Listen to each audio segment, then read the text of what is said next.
Welcome to Season 8. We're thrilled to have you as part of our global audience of over 250,000 CX professionals. All right, let's dive right into our next conversation on CX in the wild.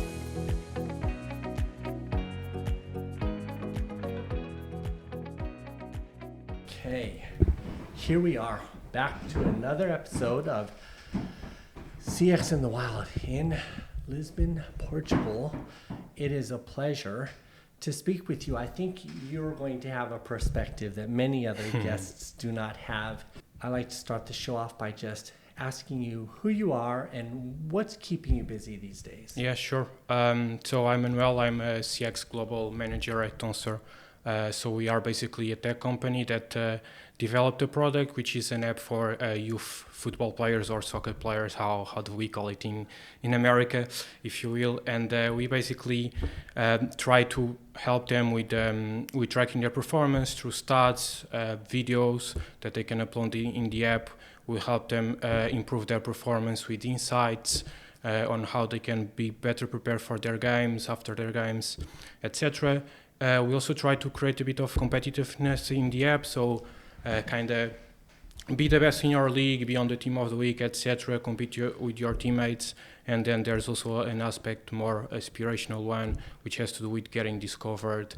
And we create events in which those players from the app participate. So what's been keeping me busy, it's really those events that right now we are doing a lot in different markets. So it has been quite a few months just because of that, honestly. So all of these events in 3 different markets, so UK, Netherlands, and France. So it's been quite past few months, yeah. So you're very busy. Thank you for taking time to stop by and talk to me today. First of all, let's just call it football because that's what it is. And I actually have been dying to talk to someone like yourself. I go to the gym quite a bit. I've seen a lot of apps that try to bridge the gap between the reality of fitness or sports. Workout apps do this a lot. But some apps take it a little bit further, like you're saying. This idea of gamification, but you're also talking about affinity and community building, and that is so important for personal recognition, the social clout. Those things are tremendously valuable when it comes to improving yourself at anything. The fame that even comes with it. It's an entirely different kind of experience to build. You know, most of the time we're building experiences for transactions. Pick my product, put it in the cart, get it shipped to you. But you're really talking about enhancing personal performance. Is that fair to say?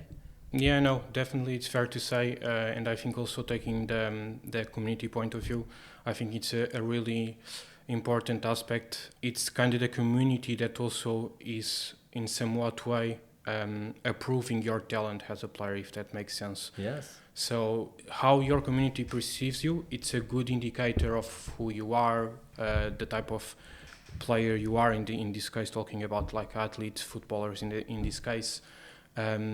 So that aspect of community is very, very important, I think, in our case, but I think it should also be in a lot of different cases, because having also the possibility of like competing against even like your teammates, your friends, or sharing something with them, it enhances a lot like the experience, like you're saying. So it's a very like important aspect. I take it as something that is quite important in this whole experience as a user of our app, for example. I want to unpack a couple of things there because it's such a unique experience that you're crafting. If ever I say anything that you do not want to talk about, just say pass and we'll move on. Because in this area, I'm so interested, I may ask questions that are controversial. Here's one. When I think about athletes, I think about the bias and the privilege that comes from being selected to be on a team. So scouting for athletes, typically, I don't know how it's done here, but in the US, if the parents pay for a very expensive school and there's a very expensive sports program, the scouts go to that school. And so the percentage of possibility of being selected for a career in that is related to that system. It sounds like your app opens up the scouting to a much wider group. In that way, it's powerful as a cultural piece of software or experience that in an area of the world where football is so big. Is that right? Are you sort of making it possible for anyone to be a player? It's basically that. So like you're saying, even though in terms of the system itself in Europe it's a bit different, but it's still like that, meaning there are still a certain very small percentage of players that do make it, and then it's also about like scouts tend to go to more well-known either clubs or regions, etc. So the app does help in that aspect of maybe someone that is an underdog and undiscovered talent that maybe nobody would pick or go to see throughout any other means. Through the app, they are kind of identified and they do have that opportunity to kind of showcase their talent. So it's an important aspect of it for sure. But I think it's also important to don't forget that what we are here discussing, or these players that we are here discussing, they are kind of 10% of the pyramid, if that makes sense. They are at the top of the pyramid. So what we also kind of try to do is that we want to provide a bit of value or more value to the everyday footballer. So maybe someone like that is going to study, for example, like in the US, there are a lot of, I'm forgetting the name, but basically you can be an athlete and study, and you get obviously a bit of support through that. There's a lot of that culture, right? And I think it's important that maybe those players that still want to play football, but they are not going to make it, but they can still study at the same time. It's important that the app has all of these aspects for also that group. So not only focusing on these like undiscovered players, but also focusing on those that might not make it, but they can still get value out of the app. They can still improve as a player, enjoy playing football, competing with their teammates, opponents through the app, etc. And this way we can kind of target, if you will, like almost the whole of the pyramid in this case, which I think it's quite unique.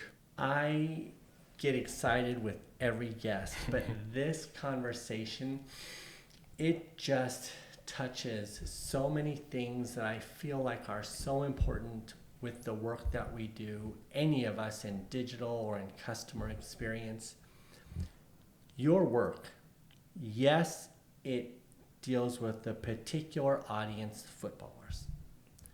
It creates a new value in the ecosystem for colleges, for schools, for recruiters, for the players, for the skills improvement, for culture, for events, for affinity. But you know what else it does?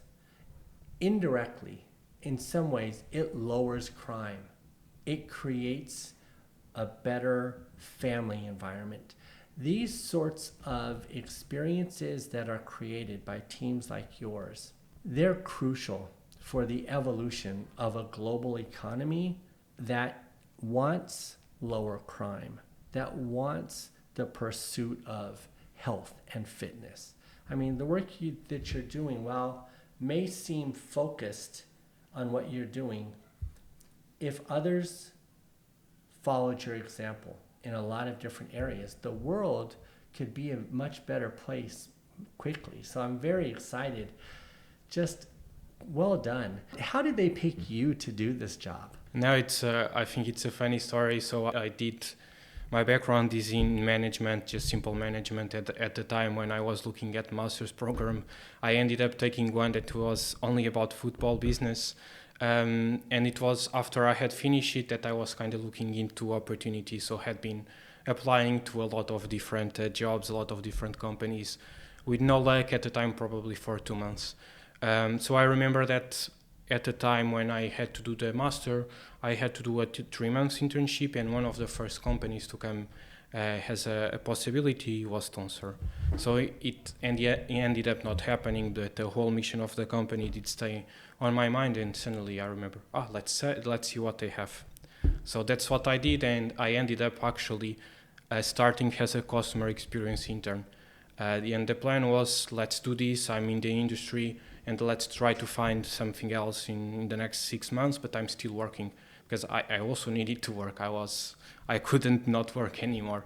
It was driving me crazy. So after 6 months, there was an opportunity for me to stay, super unexpected, and since then I've been there for like 3 years now. Sort of became like that. I think also as time passed by and I got more involved, I also changed from teams a lot, so from product to marketing and to product, so I experienced a lot of different realities. It kind of gave me a bit of importance within this whole environment of the company, because like and like I know for sure that you agree with this statement, but CX is in the middle of everything, right? So marketing is touching it, product is touching it, even from a commercial point of view it's important. So all of these aspects ended up passing through me somehow. Sometimes I don't even know like how this ended up on my plate, but it's fun because of that. It's a bit different every time. Customer experience, everybody has their own opinion. My opinion, I don't think customer experience was really a thing until 2014. If we're being honest, in 1994, we understood the mechanics, the strategies, the principles of customer experience as a business model, because we had built it on the back of service design, which was mature from the factories. So we knew that we could apply it. But until the phone in 2014, until the mobile phone e-commerce overtook retail, I don't think we were at maturity. So 2014, to me, my opinion, is when customer experience really was born. Here we are, 10 years later. You are, I think, the perfect example of the first generation of CXer that will really come to maturity. And I'll tell you why. For 10 years, we've tried to plant CX in different parts of the organization. Customer care. We tried it in marketing. We tried it in IT. We tried it in other areas of the business. We tried to plant it outside. We have tried it everywhere. And what we found in the United States just in this last year is that the strongest leaders in organizations to make the most progress come from somewhere within product marketing. They've been in product marketing, and because you have that product marketing knowledge or background in your organization, you're set up to succeed, because product has to talk to finance, supply chain, marketing, innovation, the customer. So you're in the right role at the right time. And I think by having this marketing perspective, you have a unique perception of growth, how to expand. Football is such a big world. How do you decide how to expand? It's a good question. From now, like a more technical point of view, there are a lot of like costs involved with setting up the app and starting this whole business. So the best way, it has to do with the market. So who are the users? Is it a football nation? Is it a place where we expect to have a lot of players with kind of this experience of not being able to find opportunities, but also do we have a partner to help us there? It's also an important key element on that. Before you go on there, I want to jump in there. Expansion for your solution, a critical element is having a partner in that region. And why do you not have partners lining up around the world? Because your solution is central to, at the end of the day, long term, if a government is playing the long game, this is like one of these like secret elements to GDP. Like you will improve neighborhoods, crime rates, aspirational, mental health, goal setting, leadership skills. You'll improve everything. Why? Or am I just wrong? You do have partners lined up everywhere in the world. The only thing I can say is stay tuned. I'm also not Pass. not Pass. super involved on that area, Okay. but just stay tuned on that. Okay. Well, if you're listening to this podcast, like reach out. This is a great idea to be partnered with. Okay, so let's talk about some of the mechanics, because some of the apps that I've seen, I film myself doing some action, and then somehow the app tells me I'm doing it right or doing it wrong. Do you have that? What are some of the features of your app that are important, that are maybe unique or innovative? Okay. Yeah. There is that aspect of you're doing something wrong or right, but more on a perspective of this is your areas of improvement. So at the end of each game, each player will go to their app and they will add their stats saying, okay, I score 5 goals, 3 assists. Then they, based on that, they get a rating that is also based on how their teammates perceive them. So you vote for like man of the match, and you kind of do your top 3 players of that match. So in that final rating of that match, it's also factoring that. You can also add a bit of this went well, this went bad throughout the whole, like adding your stat experience, which then allows us to say like at the end of the match, okay, this is your areas of improvement, this is what you need to do, etc. I feel like I should be taking notes. So wait a second. Okay, all right. Oh my God, I'm so glad. This is why I do this podcast in strange places, random people. So what you're saying is, your app, after the game, because I played football when I was a kid. You're saying we get on the app, and I'm like, I scored this goal, or I was actually center midfield, so I was really tired all the time. But I could say we probably would have done better if Steve would have stayed forward like he was supposed to. And Jamie, the fullback, if he'd stopped coming so far to the center, we would have done a better game. So I can give peer-to-peer feedback inside the app. You can endorse skills of your teammates, for example. So you can... It's not me typing, I can't complain, but I can sort of try to do a critical evaluation of, I thought... Yeah, so for example, let's say that in a match I think like my dribble was good, and I'm going to point that out when I'm adding my stats. Then my teammates can say, okay, he pointed out he was good at dribbling, and you can kind of endorse that. So it's like you're giving validation that it was actually true. Manuel actually dribbled like past 5 players and scored a goal, you know. It's a bit like that. So you are kind of approving or giving validation to what your teammate is saying in the app. So that's fantastic, because I've never heard of that. Now, I hear a lot of similar discussions in gamification in call centers or other peer-to-peer review scenarios. I've only heard of one other company that was trying to do something similar to what you're saying. It was not in sports, and it was not around affinity groups. But you're really tapping into a data analysis that is closer to accurate than simple observation from the outside. Because if I'm on the outside, I'm just counting up all the things. I don't really know. You know, I don't know if necessarily you're having a bad day or I'm having a bad day. The type of analysis you're getting, do you have a term for it? Is there a new word for it? Have you invented a new, how do you explain this new kind of insight?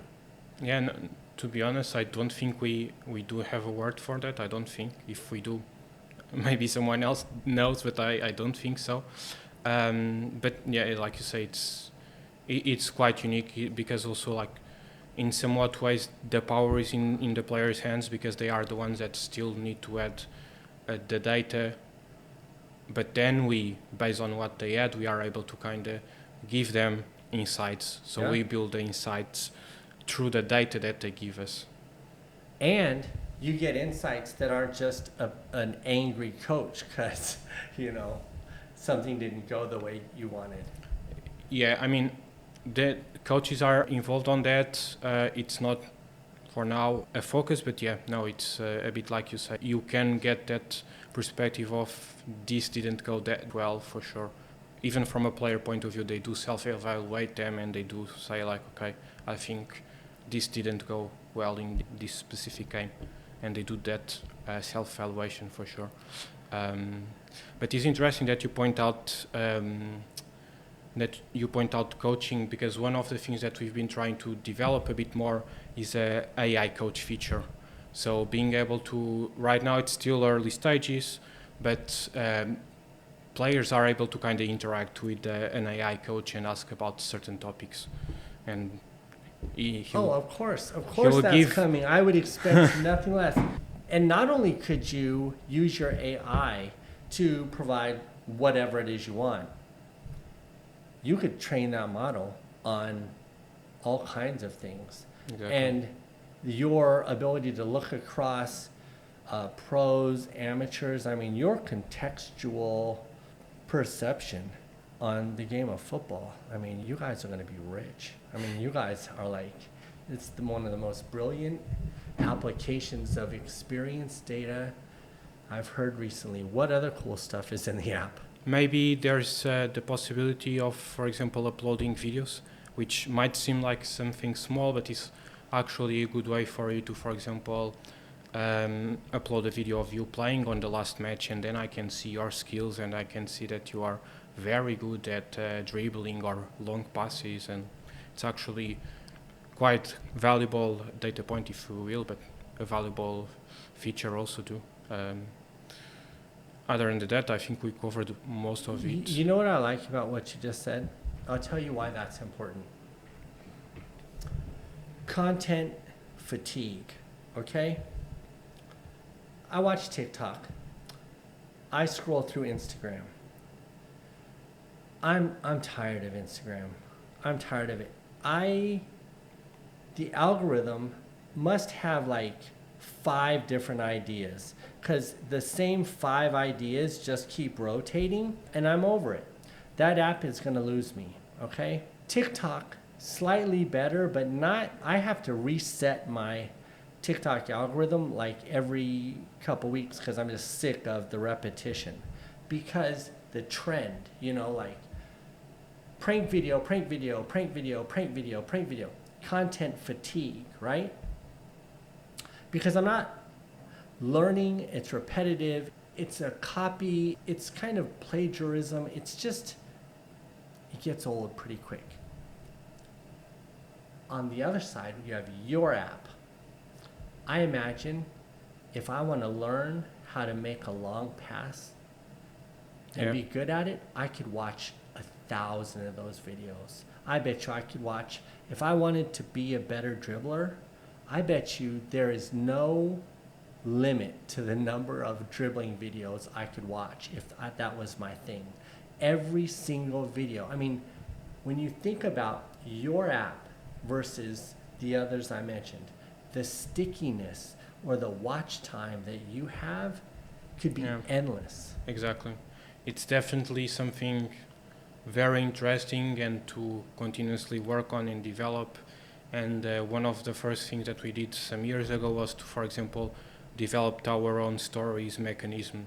So through like the user-generated content, we have channels for specific types of content. So for goals, for dribbles, and it's uploaded by the users and ends up there. So if I want to watch dribbles, I go through dribble stories channel and I can see a couple of dribbles, for example.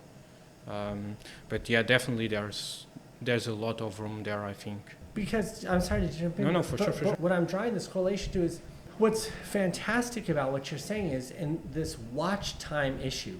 Watch time is getting shorter and shorter. 11 minutes, 6 minutes, 6 seconds, you know? Watching a goal can be like 5 seconds. Exactly. But you could watch 1,000 of those and not get tired of it. But I can't watch 20 prank videos in a row. I just can't do it. So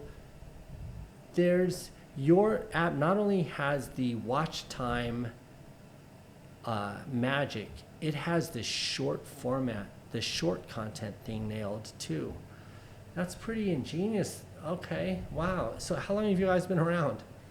For 10 years now, if I'm not mistaken. How many people on the platform? You mean users, basically? Sure. I mean, you don't have to tell me if you don't want to. I just... No, I mean, over 1 million users, more or less. In terms of, obviously, like, signups, basically, yeah. This is why. I'm sitting over here in the United States thinking we're cool. We got this thing figured out. You have some things figured out here on the biggest sport in the world. And here I am in the U.S. thinking we're cool, and we don't... I wonder if we have something like this. If we do, now I'm going to have to do research. This has been incredible. So do you want to talk about your process or your thinking or your methodologies? What can you share with the audience? The audience needs to learn from you. Yeah, not sure how much and your team. I mean, could share. It's a team, so I recognize it's not all you. You're part of a team. Everybody works together. What's the secret to your team? What is special about the way you all work together to create these experiences? Do you have a great coach leadership? Do you have a great resource in your audience? Share whatever you think is relevant, because I want people around the world to hear this. Yeah, no, to be honest, I think from a product point of view, there's a lot of user research, a lot of data analysis that help us a bit understand how should or what is next in terms of the product itself. From a marketing point of view, more there is an aspect of trying to show, like we spoke at the beginning, that there's value for everybody in the app. From a more aspirational point of view to a more everyday footballer point of view, if that makes sense. We try to, from a commercial point of view, work with brands that also would be attractive for our audience, etc. It's a lot at the same time, as you can imagine, and being still like startup, there's a lot going on. So how do you deal with the multiple languages? A good question, to be honest. It's difficult. It's an area of improvement, I'd say, but we do have a way to deal with it. And you will, and it'll get easier now. Over the next exactly. few years, it's going to get real easy for you to handle that. Exactly. Do major football teams endorse you? Do they collaborate with you? Do you do collaborations? Or is that something you don't do? So, no, we do more on that aspirational side of things. So, for example, at the events, pro clubs are there with scouts, and they are watching the players, seeing who is the next one that they might kind of sign for their academy. Also, sometimes with clubs that we might have a more like close relationship, kind of play, for example, do an event just with that club and maybe play with their academy team. So there is, with certain clubs, there is obviously a closer relationship, and then there's also, from a more generic point of view, like all clubs are kind of welcome to come to the events and watch the players, and we want as many scouts there as possible. When is your next event? Our next event, it's actually this weekend in London, but this one is not yet with it will not be yet the real deal. It's kind of a pre-selection type of thing, so we are kind of screening a bit of players to then at the beginning of next year to have a really big one. This weekend in London? When you say this weekend, do you mean Sunday? This Sunday, yeah.